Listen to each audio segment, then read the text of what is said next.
There are a lot of unknowns, of course, about this bombing, this terrorist act.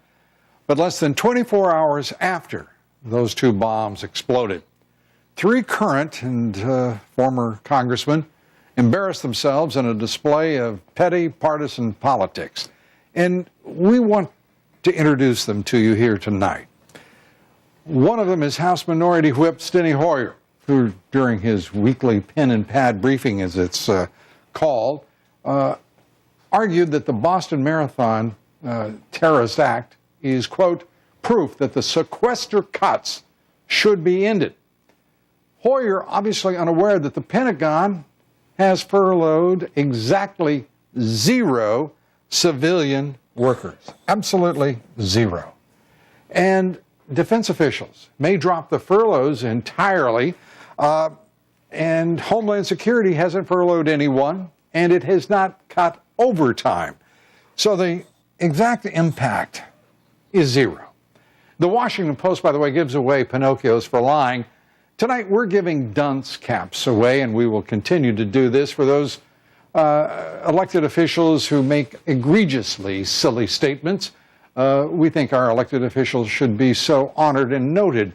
So we're going to award this to Steny Hoyer tonight, and he earned it. I think you would agree. Fellow Democrat Xavier Becerra of California, the head of the House Democratic Caucus, today warned that the sequester cuts undermine the ability of our cities to respond to terrorist attacks. Listen to this. So when those first responders did such a phenomenal job yesterday in Boston, chances are the mayor in Boston is now having to figure out how to cover for the extra costs involved in having so many people out there for security, for emergency medical assistance, responding, because they get paid. So he's now probably had to supplant money from some other part of his budget, whether it's community policing, whether it's vaccines for kids provided through the city. They've got to pay for it. Pure balderdash. These are the facts, Congressman. Boston has actually increased its police force over the last couple of years from just under 2,100 to 2,160 over the course of that time. And there are more firefighters as well, up from 1,400 to 1,467 now.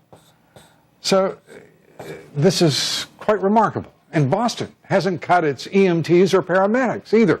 Still employing 350 EMTs and paramedics. 350. The same amount over the past 3 years. The city of Boston, by the way, pays for those employees. The Congressman's not only engaging in petty partisan politics, he's entirely wrong on the sequester. And for that, we award him our dunce cap. And we also have some old friends with us tonight. There's former Congressman Barney Frank, who used the terrorist attacks in Boston to slam those advocating for smaller government. Here he is.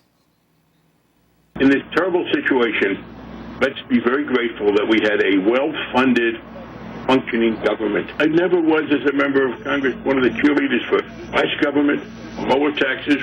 No tax cut would have helped us deal with this, or will help us recover. This is very expensive. Barney Frank making perhaps not much sense, but apparently not recognizing either the absurdity of trying to draw parallels between lower taxes and terrorist attacks. The congressman deserves a dunce cap, but he's a former congressman. And you know what? We're not going to give him one tonight. I'm sorry, Barney. We're just not going to do it. You deserve it, but we're going to need all of our dunce caps for those who are still in office, who insist on making fools of themselves, even in the midst of crisis. We want to be sure we have enough of them.